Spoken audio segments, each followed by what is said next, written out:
Alors le Seigneur a réalisé ce qu'il avait annoncé contre nous, contre nos juges qui rendent la justice en Israël, contre nos rois et nos chefs, contre les gens d'Israël et de Juda. Il a frappé Jérusalem de grands malheurs. Il n'y a jamais eu sous le ciel de malheur aussi grand que cela. C'était pourtant écrit dans la loi de Moïse. Les gens ont dû manger la chair de leurs fils et de leurs filles. De plus, il les a livrés au pouvoir de tous les royaumes qui les entouraient. Ainsi, tous les peuples voisins chez qui le Seigneur les a envoyés les ont insultés et ils les ont couverts de honte. Au lieu d'être les maîtres, nous avons été esclaves. En effet, nous avons péché contre le Seigneur notre Dieu. Nous n'avons pas écouté ce qu'il disait. Le Seigneur notre Dieu est juste, mais nous et nos ancêtres, nous sommes couverts de honte, comme on le voit aujourd'hui. Le Seigneur a annoncé beaucoup de malheurs contre nous, et ils nous ont frappés. Nous n'avons pas prié pour qu'il détourne chacun de nous de ses penchants mauvais. Le Seigneur a préparé ces malheurs, et il les a envoyés contre nous. Oui, tout ce que le Seigneur nous a commandé de faire est juste. Mais nous ne l'avons pas écouté, nous n'avons pas suivi les commandements qu'il a placés devant nous. Appel à l'aide. Seigneur, Dieu d'Israël, tu as fait sortir d'Égypte ton peuple avec vigueur, grâce à ta force immense et à ta grande puissance, par des actions étonnantes et extraordinaires. Tu as montré qui tu étais, comme nous le voyons encore aujourd'hui. Et maintenant nous le reconnaissons. Nous avons péché, nous nous sommes révoltés, nous avons désobéi à tous tes commandements, Seigneur, notre Dieu. Nous ne sommes plus qu'un petit nombre parmi les autres peuples où tu nous as envoyés. Détourne de nous ta colère. Écoute, Seigneur, ce que nous te demandons dans notre prière. Délivre-nous à cause de ce que tu es. Fais que ceux qui nous ont déportés nous montrent leur bonté. Alors, toute la terre saura que tu es le Seigneur notre Dieu et que nous, le peuple d'Israël, nous t'appartenons. Seigneur, du haut de ton temple saint, regarde-nous et pense à nous. Tends ton oreille vers nous et écoute-nous. Ouvre les yeux et vois. Si nous mourons, si notre esprit est séparé de notre corps, si nous allons dans le monde des morts, nous ne pourrons plus te rendre gloire ni reconnaître ta justice, Seigneur. Mais voici celui qui te rend gloire et reconnaît ta justice, Seigneur. C'est l'être humain qui est profondément triste, qui marche courbé et sans force. C'est la personne aux yeux qui se trouble et qui a faim. Ainsi, quand nous venons devant toi présenter notre prière et te supplier, Seigneur notre Dieu, nous ne nous appuyons pas sur les mérites de nos ancêtres ou de nos rois. En effet, c'est contre nous que tu as envoyé ta violente colère. Tu avais annoncé cela par tes serviteurs les prophètes en disant « Voici ce que je dis, moi le Seigneur. Courbez votre dos et servez le roi de Babylone. Alors vous resterez dans le pays que j'ai donné à vos ancêtres. Mais si vous refusez de servir le roi de Babylone comme je vous le demande, je ferai taire dans les villes de Juda et à Jérusalem les chants de joie et de fête, les cris de joie et les chansons des jeunes mariés. Tout le pays deviendra un tas de pierres, il sera vidé de ses habitants. Mais nous n'avons pas écouté quand tu nous disais de servir le roi de Babylone. Alors, tu as réalisé ce que tu avais annoncé par l'intermédiaire de tes serviteurs les prophètes. Les os de vos rois et de vos ancêtres vont être arrachés de leur tombe. Nos ancêtres et nos rois sont morts dans de cruelles souffrances, par la famine, la guerre et la peste. Leurs corps sont restés dehors, livrés à la chaleur du jour et au froid de la nuit. Et le temple qui t'était consacré, tu l'as mis dans l'état où il est aujourd'hui, à cause de la méchanceté des peuples d'Israël et de Juda. Pourtant, Seigneur notre Dieu, tu as agi envers nous avec beaucoup d'indulgence et une grande tendresse. Tu avais annoncé cela par ton serviteur Moïse, le jour où tu lui as commandé d'écrire ta loi en présence des Israélites. Tu avais dit, si vous ne m'écoutez pas, la foule immense que vous formez maintenant ne sera plus qu'un petit nombre parmi les autres peuples où je vous enverrai. Je le sais, vous ne m'écouterez pas, car vous êtes un peuple à la tête dure. Mais là où vous serez déportés, vous vous mettrez à réfléchir, et vous saurez que le Seigneur votre Dieu, c'est moi. Je vous donnerai un cœur attentif et des oreilles qui écoutent. Dans le pays où vous serez en exil, vous chanterez ma louange et vous vous souviendrez de moi. Vous vous rappellerez ce qui est arrivé à vos ancêtres qui se sont opposés à moi, le Seigneur. Vous n'aurez plus la tête dure et vous vous détournerez de vos mauvaises actions. Alors je vous ramènerai au pays que j'ai promis par serment à vos ancêtres, Abraham, Isaac et Jacob, et vous en serez les maîtres. Je ne diminuerai plus votre nombre, mais je vous rendrai nombreux. Et je ferai avec vous une alliance pour toujours. Je serai votre Dieu, et vous serez mon peuple. et je ne déporterai plus mon peuple d'Israël loin du pays que je lui ai donné.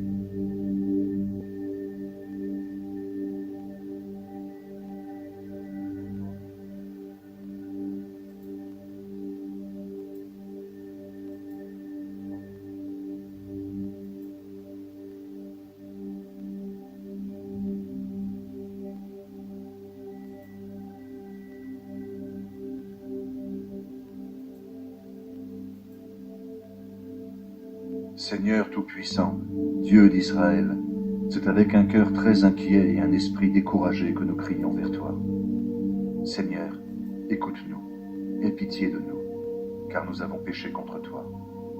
Toi, tu es roi pour toujours, mais nous sommes perdus pour toujours. Seigneur Tout-Puissant, Dieu d'Israël, écoute l'appel des morts que nous sommes. Nous sommes les enfants de ceux qui ont péché contre toi, qui n'ont pas écouté tes paroles, Seigneur notre Dieu. Alors les malheurs ne nous ont pas lâchés. Ne te souviens pas des fautes de nos ancêtres, mais en ce moment, souviens-toi de ta puissance et que tu es Dieu. Oui, le Seigneur notre Dieu, c'est toi, et nous chanterons ta louange. Tu as mis le respect dans nos cœurs pour que nous fassions appel à toi. Dans notre exil, nous chanterons ta louange. Oui, tout le mal que nos ancêtres ont commis contre toi, nous l'avons éloigné de nos cœurs. Aujourd'hui, nous sommes loin de chez nous, dans ce pays où tu nous as envoyés. Là, nous sommes insultés et on nous lance des malédictions. Nous sommes punis à cause de toutes les fautes de nos ancêtres qui se sont détachés de toi, Seigneur notre Dieu. La sagesse. L'oubli de la sagesse. Israélites, écoutez les commandements qui donnent la vie. Tendez l'oreille pour avoir la connaissance. Vous habitez chez vos ennemis. Vous vieillissez dans un pays étranger. Pourquoi donc? Vous êtes impurs parce que vous touchez des morts, et vous faites partie de ceux qui vivent dans le monde des morts. Pourquoi? C'est que vous avez abandonné la source de la sagesse. Si vous aviez suivi le chemin de Dieu, vous seriez pour toujours dans la paix. Apprenez où se trouve la connaissance, la force, l'intelligence. Vous saurez alors où trouver une longue vie, un regard brillant de lumière et la paix. Les humains ne peuvent atteindre la sagesse. Qui a trouvé l'endroit où habite la sagesse? Qui est entré dans la salle de ses trésors? Que sont devenus les chefs des autres peuples, ceux qui commandaient aux bêtes sauvages, ceux qui charmaient les oiseaux? Où sont les gens qui possédaient des biens sans limite, qui mettaient en réserve l'or et l'argent, en qui les humains mettaient leur confiance? Où sont les artisans qui travaillaient l'argent avec soin? Mais ce qu'ils ont fait n'a laissé aucune trace. Ils ont disparu. Ils sont descendus dans le monde des morts, et d'autres ont pris leur place. Des êtres plus jeunes sont nés et ont habité sur la terre. Mais ils n'ont pas connu le chemin de la sagesse. Ils n'ont pas su comment la trouver. Ils n'ont pas fait attention à elle. Leurs enfants aussi sont restés loin du chemin que leurs parents avaient pris. Personne n'a entendu parler de la sagesse en Canaan, et on ne l'a pas vue à Théman. Même les gens de la famille d'Agar qui la cherchent sur la terre, même les commerçants de Madian et de Théman, les conteurs et les chercheurs de vérité n'ont pas connu le chemin qui conduit à la sagesse. Israélites, voyez comme l'univers, cette maison de Dieu, est grand, comme il est étendu, le monde qui lui appartient. Il est immense et sans limite, il est élevé et sans mesure. C'est là que les géants sont nés, ces hommes célèbres dans les temps anciens, de grande taille et excellents combattants. Mais Dieu ne les a pas choisis pour leur montrer le chemin de la sagesse. Ils sont morts, car ils ont manqué d'intelligence. Ils ont disparu à cause de leurs bêtises. Qui est monté au ciel pour prendre la sagesse et la faire descendre de là-haut? Qui a traversé la mer pour la découvrir et la rapporter en échange d'un or très pur? Personne ne connaît le chemin de la sagesse. Personne ne sait comment la trouver. Dieu seul connaît la sagesse, et il l'a donnée à Israël. Par contre, Dieu qui connaît tout, connaît la sagesse. Il l'a découverte grâce à son intelligence. Il a organisé la terre pour toujours et l'a remplie d'animaux à quatre pattes. Il envoie la lumière et elle part. Il la rappelle, elle obéit en tremblant. Les étoiles brillent joyeusement à leur poste. Dieu les appelle et elles répondent « Présente ». Elles brillent avec joie pour celui qui les a créées. C'est lui qui est notre Dieu, personne n'est comme lui. Il a découvert tout le chemin qui conduit à la connaissance. Il l'a montré au peuple de Jacob, son serviteur, à Israël, son peuple très aimé. Puis la sagesse est apparue sur la terre, et elle a vécu parmi les êtres humains.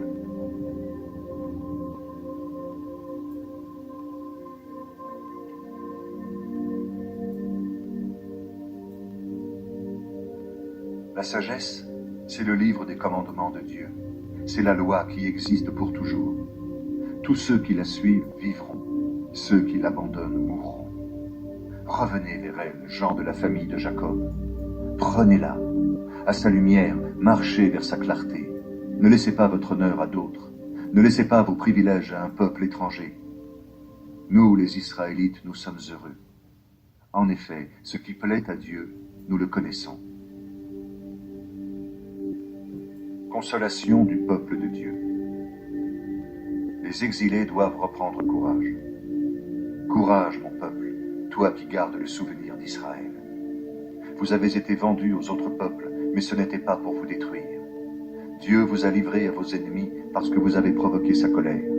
Vous avez mis votre Créateur en colère en offrant des sacrifices, non pas à lui, mais au faux Dieu.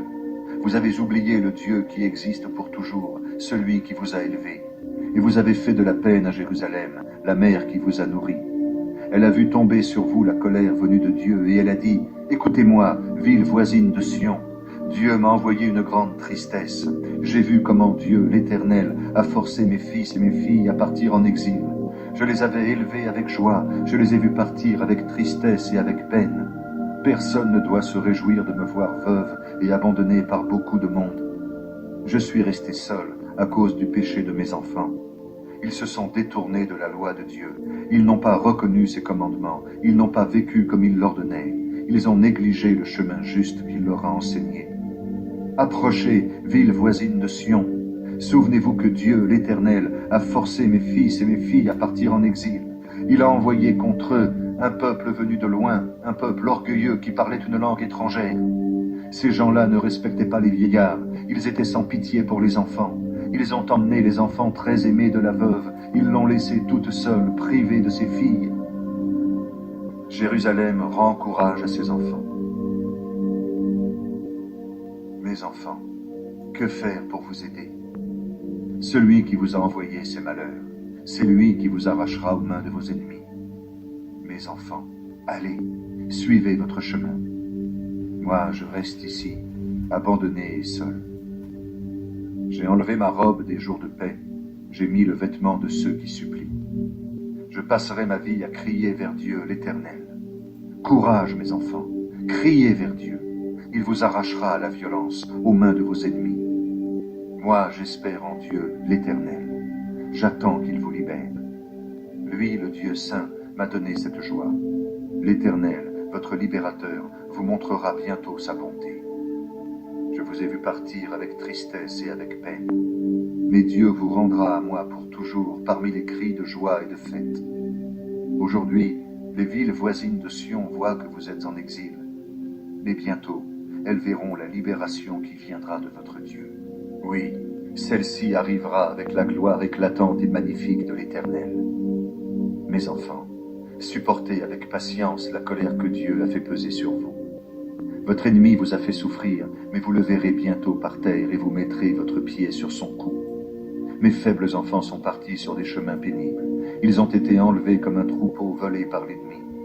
Courage, mes enfants, criez vers Dieu. Celui qui vous a exilés se souviendra de vous. Vous avez trouvé bon de vous éloigner de Dieu. Eh bien, maintenant, revenez vers lui et faites 10 fois plus d'efforts pour le chercher. Celui qui vous a envoyé ces malheurs, c'est lui qui vous sauvera. Il vous apportera ainsi une joie qui durera toujours. Courage, Jérusalem. Courage, Jérusalem. Dieu qui t'a appelé par ton nom te consolera. Quel malheur pour les villes qui t'ont fait du mal et qui se sont réjouies de te voir à terre. Quel malheur pour les villes qui ont pris tes enfants comme esclaves. Quel malheur surtout pour la ville qui les a pris. Elle s'est réjouie de te voir à terre. Elle était heureuse de ta destruction. Eh bien, Elle sera triste d'être devenue elle-même un désert. Je la priverai de ses nombreux habitants qui font sa joie, et son orgueil se changera en deuil. Dieu, l'Éternel, fera tomber sur elle un feu qui la détruira pour longtemps, et elle abritera des esprits mauvais pendant plus longtemps encore. Jérusalem doit reprendre courage.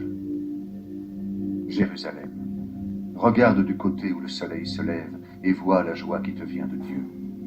Regarde, ils arrivent, les fils que tu as vus partir. Ils arrivent tous ensemble, de l'est à l'ouest, sur l'ordre du Dieu saint. Ils sont pleins de joie à cause de la gloire de Dieu.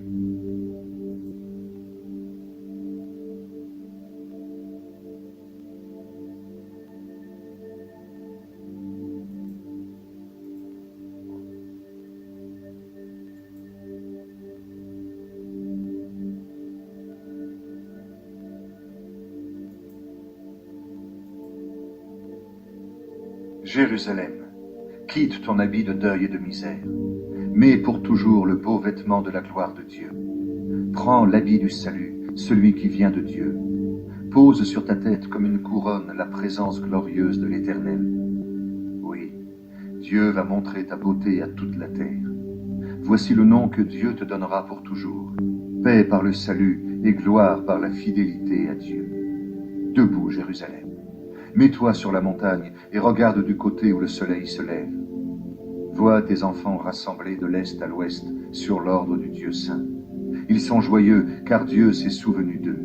Tu les as vus partir à pied, emmenés par les ennemis. Mais Dieu te les ramène, portés en triomphe comme sur un siège royal. En effet, Dieu a donné cet ordre. Abaissez les hautes montagnes et les collines anciennes. Remplissez de terre les vallées. Alors le sol deviendra plat et les Israélites pourront marcher en sécurité, accompagnés de la gloire de Dieu. Sur l'ordre de Dieu, les forêts et les arbres parfumés donneront de l'ombre aux Israélites. Oui, Dieu les ramènera dans la joie. Il les éclairera de sa gloire, il les accompagnera de son salut et de sa bonté.